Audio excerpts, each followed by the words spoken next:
ગૌમાંસનું ગેરકાયદેસર વેચાણ પકડાયું। 1 લાખનો મુદ્દામાલ જપ્ત। પોલીસે 300 કિલો ગૌમાંસ સાથે રિક્ષા કબજે કરી।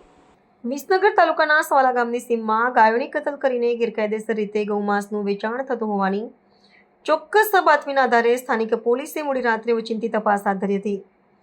આ દરોડા દરમિયાન પોલીસે સ્થળ પરથી 300 કિલોગ્રામ ગૌમાંસ ભરેલી એક ત્રિચક્રીય વાહન રિક્ષા જપ્ત કરી હતી। જોકે ગેરકાયદેસર પ્રવૃત્તિઓમાં સંડોવાયેલા 2 આરોપીઓ અંધારાનો લાભ લઈને સ્થળ પરથી નાસી છૂટવામાં સફળ રહ્યા હતા। પોલીસ દ્વારા ઘટના સ્થળેથી ગૌમાંસ, ત્રિચક્રીય વાહન અને કતલમાં ઉપયોગમાં લેવાયેલા તીક્ષ્ણ હથિયારો સહિત કુલ રૂપિયા 1,380,000નો મુદ્દામાલ કાયદેસર રીતે કબજે કરવામાં આવ્યો છે। પોલીસ સૂત્રોના જણાવ્યા અનુસાર આ ગેરકાયદેસર કૃત્યમાં સંડોવાયેલા 2 આરોપીઓની ઓળખ પ્રસ્થાપિત કરવામાં આવી છે। અમને તેમની ધરપકડ કરવા માટે તપાસના ચક્રો ગતિમાન કરવામાં આવ્યા છે।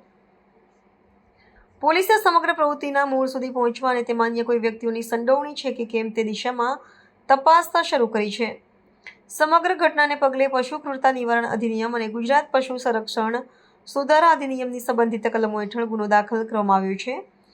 પશુધનનો ગેરકાયદેસર રીતે કતલ કરી માંસનું વેચાણ કરવાની પ્રવૃત્તિ સામે પોલીસ તંત્ર દ્વારા કડક હાથે કામ લેવામાં આવ્યું છે, જે દર્શાવે છે કે રાજ્યમાં ગૌ સંરક્ષણના કાયદાનું ચુસ્તપણે પાલન કરવા માટે પોલીસ પ્રતિબદ્ધ છે।